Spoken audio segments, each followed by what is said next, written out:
untung atau ruginya perusahaan.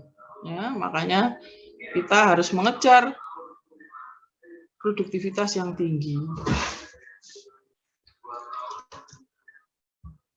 Jadi itu garis besar mengenai bagaimana kita mengerjakan suatu proyek dan apa saja ukuran-ukuran dari satu proyek.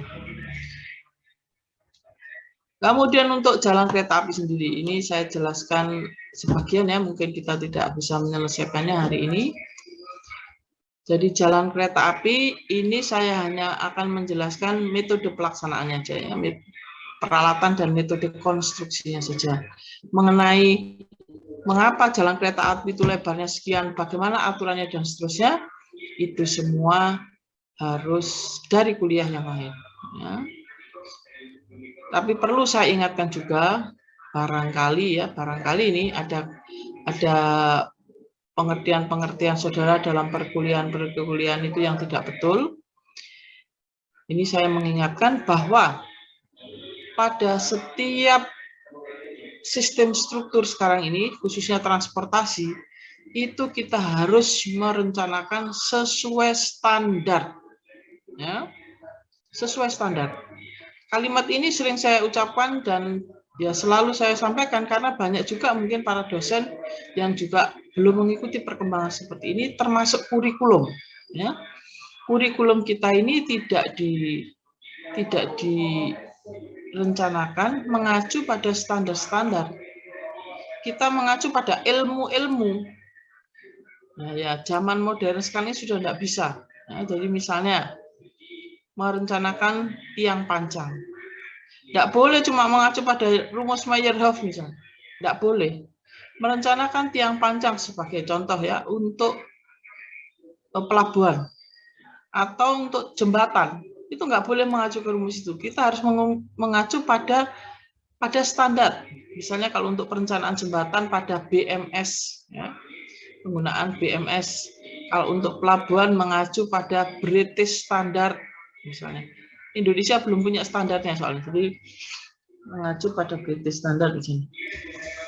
Kalau jalan kereta api sudah ada SNI-nya, ya, sudah ada peraturan menterinya. Jalan kereta api jelas, jalan tol, jalan raya ada, tapi khususnya pelabuhan belum ada, ya. Jadi sehingga misalnya pelabuhan itu kita harus mengacu internasional, tapi yang jelas standar internasional misalnya British Standard itu nggak ada, tidak direkomendasikan sama sekali penggunaan rumus Meyerhof. Direkomendasikannya adalah rumus-rumus lain yang memang sudah dimodifikasi dari Meyerhof. Mungkin pernah dengar ya rumus Meyerhof misalnya, itu nggak dipakai itu kalau di pelabuhan. Kalau kita pakai, ya kalau nanti ada masalah seperti tadi ya, kalau ada masalah tiang pancangnya ambruk, miring dan sebagainya, dituntut. Misalnya saya menggunakan rumus-rumus yang tidak direkomendasikan, dituntut di pengadilan, ya kita tidak bisa bertanggungjawabkan karena rumus itu memang tidak direkomendasikan lagi digunakan. Kalau akhirnya ambruk ya salah sing desain, nggak punya pengetahuan, itu kuper, ya, kupeng, kurang pengetahuan. Nah, jadi saya ingatkan juga, misalnya mendesain jalan kereta api itu ada standarnya. Barangkali nanti saudara waktu kuliah cuma lebar jalur sekian, pakai balas seperti ini. Itu dasarnya apa? Itu kalau dasarnya itu dari buku ini, buku itu, oh, salah. Ya. Jadi merencanakan sekarang tidak boleh dasarnya pada buku A, buku B, bukunya Profesor A, Profesor B, Dokter A, Dokter B, tidak boleh. Ya. Jadi dasarnya harus standar. Standarnya ya kita cari. Kalau memang tidak ada mungkin bagian-bagian dari struktur itu yang tidak ada standarnya. Nah, itu baru boleh. Ya. Tapi yang umum itu ada semua. Misalnya seperti tiang pancang lah, baloknya lah. Jadi kalau bagiannya jalan kereta api itu ada balas, subbalas. Itu semua sudah ada standarnya. Jangan diawur. Jangan dikarang-karang sendiri. Apalagi jangan tidak tahu kalau tidak ada standarnya. Ini salah sama sekali. Ya. Jadi ini saya perlu ingatkan, barangkali banyak yang saya menemukan itu tugas akhir yang tidak mengacu pada standar. Budi aja loh yang nggak ahlinya jalan kereta api tahu kalau ada standar kok. Saya nggak ahli untuk kereta api, tapi saya tahu, saya pernah mendesain jalan kereta api, tapi aku nggak ahli, aku cuma desain aja gitu ya. Dan kalau saudara kan ya juga begitu, saudara diajari hanya untuk bisa mendesain, nggak perlu jadi ahlinya, jadi silakan. Untuk bisa disebut ahli mungkin harus bekerja sekian tahun di bidang ini dalam mendesain ya. Kalau ahli cuma karena ngajar tok itu ya belum ahli ya. Tapi harus punya pengalaman yang sesungguhnya baru itu ahli benar. Nah, ini semua ya harus diusahakan ya, nggak bisa terus tiba-tiba pintar itu nggak ada. Nah, jadi untuk jalan kereta api saya akan menjelaskan metode pelaksanaannya dari bawah ke atas. Nah, jalan kereta api sendiri memiliki beberapa bagian atau disebut komponen, yaitu ada namanya badan jalan, ada namanya subbalas, ada namanya balas, ada bantalan, ada alat penambat, ya, ada rel dan ada wesel. Nah, jadi bagian-bagian ini saya tidak jelaskan lagi ya. Jadi karena kuliah ini harusnya itu sudah dapat materinya untuk perencanaan untuk bagian-bagian kuliahnya. Saya hanya menjelaskan metode pelaksanaannya. Tapi kalau belum tahu apa itu badan jalan, mana yang subbalas dan mana balas, wah ini ya harus ikut kuliahnya dulu ya. Saya tidak bisa menjelaskan semua. Apalagi ditanya gimana mendesain badan jalan. Waduh. Ya, itu ada bagian kuliah lain nanti butuh 2 semester sendiri gitu kan. Nah, jadi memang PMK ini hanya merangkai ya, merangkai dari bagian-bagian. Dalam bahasan kuliah saya akan menjelaskan mengenai bagaimana garis besar lebar jalan rel, tapi tidak menjelaskan ya menentukan berapa jumlah jalan relnya itu nggak bisa ya, tidak di kuliah ini. Kemudian struktur jalan rel itu bagaimana, ini juga saya menjelaskan secara garis besar, tapi tidak bisa bagaimana memilih, ya, memilih struktur ini tidak bisa. Kemudian urutan metode pelaksanaan, dan nanti kita akan belajar apa yang dimaksud dengan WBS, RAP, dan BG. Ya. Mengapa ini saya jelaskan di sini? Kenapa tidak dijelaskan di depan? Ya karena ini untuk sekalian ada contohnya. Ya. WBS itu World Breakdown System. Kalau RAP rencana anggaran biaya. BG adalah Bill of Quantity, Work Breakdown System lah. Ini ya nanti kita akan lihat. Sebetulnya istilah WBS ini tidak terlalu penting ya. Hanya ya ini sebenarnya orang umum lah, orang awam lah ya mengklasifikasi usulan anggaran biaya itu atau usulan biaya itu berdasar WBS-nya. Jadi kalau kita sudah tahu WBS-nya sekian, kita harus bisa menerima tingkat kesalahan ya. Jadi misalnya saya mengajukan biaya ketemu 3 triliun misalnya, tapi masih di WBS level 1. Nah ini uangnya ini bisa naik turun bisa sampai 50%, itu harus bisa kita terima. Artinya nanti pada saat dilaksanakan bisa saja kita membutuhkan sekitar 4 triliun. Karena memang WBS ini memungkinkan ada tingkat kesalahan sampai 5% kalau masih level 1. Level 2 harus turun. Nah, tingkat kesalahannya menjadi 20%. WBS level 3, nah ini yang sudah detail. Nah, ini tingkat kesalahannya maksimum 5%. Jadi makanya kita nanti akan belajar mengenai apa itu sehingga kita tahu beserta apa namanya contohnya. Nah, untuk membahas mengenai jalan rel maupun yang lain sebetulnya, jadi semua pekerjaan teknik sipil itu saya membahas dari sisi yang lain, yaitu terkait dengan tenaga kerja. Jadi sekarang saudara diwajibkan memiliki ya banyak sertifikat ya atau standar kompetensi di samping ijazah. Ya, ijazah itu sekarang sudah harus ditambahin, tidak cukup ijazah saja. Nah, salah satunya karena adanya keputusan Menteri Tenaga Kerja dan Transmigrasi tahun 2013 ini. Jadi kalau di dalam keputusan Menteri ini, bahwa tenaga kerja yang punya sertifikasi mampu membangun jalan rel, itu harus memiliki kemampuan seperti ini. Jadi dia harus mampu melaksanakan pekerjaan tanah, kemudian pekerjaan lapisan balas, dan seterusnya, ya, melakukan pekerjaan khusus yaitu melaksanakan pekerjaan wesel dan ulang pembangunan jalur kereta api. Mengapa ini saya sampaikan di sini? Supaya saudara tahu ya bahwa kalau saudara lulus dan ingin terjun ke bidang pekerjaan tertentu itu harus mengetahui ada kebutuhan-kebutuhan lain ya, khususnya ini sertifikasi untuk standar kompetensi. Nah, di dalam perkuliahan ini saya juga dengan mengetahui standar kompetensi ini kita bisa menyesuaikan ya materi-materi kuliah supaya nanti kalau ikut standarisasi kompetensi dari Kemenakertrans itu saudara lulus dengan mudah, dengan cepat, dengan gampang gitu ya. Sekarang ini juga banyak sekali pihak-pihak yang minta untuk standar kompetensi atau sertifikat-sertifikat yang lain ya. Dari sertifikat kerja ini macam-macam sekarang. Saya pribadi nggak setuju.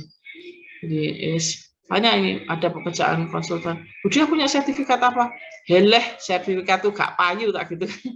Ya itu gemes, soalnya apa? Satu sertifikat itu yang ngasih sertifikat itu, yang tanda tangan sertifikat itu orang-orang yang ya memang dia dokter tapi gak pernah nyambut gawe di bidang itu.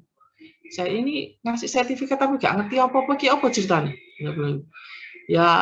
Ya kita mau melaksanakan ini, tapi zaman lu nyambut gawe untuk bidang ini itu kapan? Saya kebetulan kenal orang itu, jadi saya bisa ngomong seenaknya gitu ya. Iya, aku jadi gak gelem aku.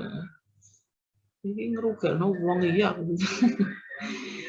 Kemudian yang kedua, sertifikat itu harus diperpanjang berulang-ulang. Saya bilang ijazah aja lo nggak usah diperpanjang kecuali kita membutuhkan ya. Tapi kita nggak usah atau kursus lagi untuk memperpanjang ijazah. Ijazah itu satu untuk seumur hidup. Apa yang sertifikat gini harus 5 tahun sekali lah, 3 tahun sekali lah, sini ini belek ketek gitu. Ya saya protestan, orang yang paling protes untuk hal-hal kayak gitu. Suka protes aku.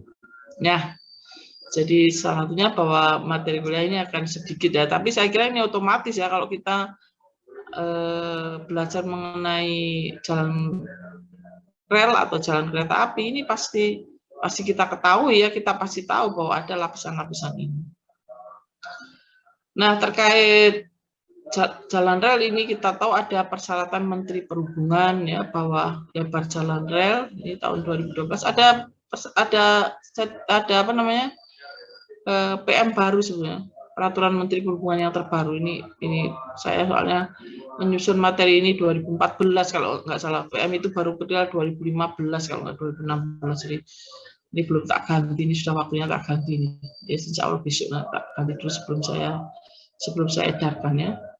Nah, untuk jalan rel ini ada 2 yang diizinkan ada di Indonesia, yaitu yang lebarnya 1067 dan 1435. Keduanya ini membutuhkan kereta yang berbeda ya, karena kereta itu harus disesuaikan dengan jalan relnya, atau jalan relnya yang harus menyesuaikan keretanya. Tapi saya kira yang menyesuaikan itu ya kereta ya, kereta harus atau wagonnya harus menyesuaikan lebarnya. Jadi ini 2, ini yang khususnya tradisional dari peninggalan Belanda itu yang ukuran segini. Yang kereta-kereta super cepat yang baru-baru bantuan Cina atau buatan Cina itu biasanya yang lebar-lebar. Memang yang lebar ini lebih stabil. Jadi kalau misalnya saya itu dari kecil dulu sukanya naik kereta api karena rumahnya nenek saya itu hanya bisa dicapai melalui kereta api ya, jalan kereta api dari Surabaya. Kalau naik mobil tuh bisa pusing muter-muter karena jalannya berliku-liku. Tapi kalau naik kereta api tidak. Di rumahnya nenek saya di Jawa Tengah. Jadi sejak tahun 65 ya, saya itu kalau diajak ayah saya ke nenek saya ya naik kereta. Makanya saya tahu persis rasanya naik kereta api di Indonesia. Nah, itu tidak berubah sampai dengan saya terakhir kali naik kereta api ya 2018 ya, pandemi ini gak jalan kemana-mana. Nah, kereta api di Indonesia itu bedanya dengan sebut aja Malaysia ya. Saya tidak bicara Singapura atau negara-negara lain ya. Saya pernah mencoba kereta api di beberapa negara ya. Saya pernah mencoba kereta api Australia, kereta api Amerika, ya, di Singapura, tapi kalau Singapura ya kereta bawah tanah saja ya. Tapi yang paling saya hormati adalah kereta apinya Malaysia. Kereta api mereka itu sangat modern, tidak ada rasa duduk-duduk, terus kedengaran suara nggak ada, sama smooth. Nah itu yang mungkin kalaupun Indonesia mau membangun ya sudah ketinggalan. Malaysia sudah punya kereta api itu 2000 berapa, 2010 atau berapa. Jadi kereta yang sangat nyaman untuk dinaikin. Sementara kereta kita itu masih kereta yang relnya kecil, kemudian masih sambungannya kacau balau, kereta apinya nggak level, ya, jadi artinya elevasinya itu nggak rata. Kereta api itu kan seharusnya rata, ya, kalau di kita kan nggak rata, sehingga naik turun, terus kalau melewati sambungan keretanya loncat lah, glodek gitu. Nah ini di tempat lain sudah tidak begitu gitu ya. Kita perlu mengejar ketertinggalan, tapi ya enggak apa-apa kalau memang ekonomi kita nggak memungkinkan, ya sudahlah, kita terima apa adanya ya, yang penting selamat semua. Ya saya ini hari-hari ini juga mungkin kalau orang nggak tahu ya nggak ada masalah apa-apa ya, tapi kalau kita tahu kondisi ekonomi dunia, kita perlu waspada ya. Apa yang paling membuat saya concern, yang membuat saya betul-betul berpikir adalah kondisi Amerika. Ya, Amerika ini menguasai seluruh dunia, tapi dia sendiri hutangnya banyak, ekonominya kacau internal, sehingga pemerintahannya itu mau ditutup. Loh, aneh kan? Dulu zamannya Trump itu, Donald Trump itu sudah ada sebagian ya, menutup sebagian dari beberapa bagian dari divisi pemerintahan, ditutup, pegawainya dirumahkan. Sekarang ini zamannya Joe Biden, ini ada rencana itu seluruh pemerintahan, jadi mungkin 90% mau ditutup. Begitu terus ya apa gitu. Nanti yang bahaya itu Indonesia melok-melok gitu. Nah ini susah. Nah jadi inilah keadaan perencanaan yang harus kita tahu ya, dan kita ya sebagai engineer ini harus buka wawasan terus, jangan takut-takut dengan menambah ilmu. Nah, untuk jalan rel ini saya perkenalkan dulu bahwa jalan rel itu punya bentuk yang seperti ini biasanya. Jadi kalau dia ada di kaki bukit, dia ada di sini. Jadi dia dalam kondisi seperti ini. Nanti kalau dia ada di puncak bukit, berarti yang di sini itu turun ke bawah. Jadi artinya tepinya itu tidak begini, tapi dia ada di puncak, sehingga tepinya di sini turun ke bawah. Nah, jalan rel juga ada dua jenis, yang rel tunggal itu seperti ini, jadi ini center line-nya dengan tepi-tepi ini punya jarak yang sama. Jangan kalau rel ganda, ya, ini center line dengan center line ini jaraknya terserah, ya. Minimum jaraknya adalah 2L minimum ya, tapi boleh lebih. Sedangkan dari center line ke tepi. Kemudian kalau dia di atas jembatan ya punya prinsip yang sama dengan kalau dia tidak di atas jembatan. Jadi ini ada di jalan ya yang tidak di atas jembatan, sedangkan ini di atas jembatan, sama ya, profilnya sama. Lebar jalan itu yang dimaksud adalah seperti ini ya, sisi dalam ke sisi dalam.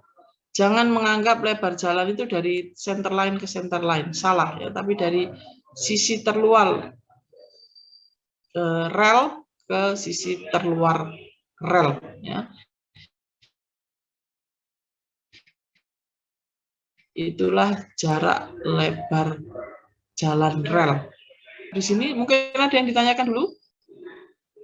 Jangan takut-takut bertanya, kecuali memang tidak ngerti apa-apa. Tapi kalau memang tidak ada pertanyaan, ya sudah, saya akhiri. Terima kasih. Assalamualaikum warahmatullahi wabarakatuh.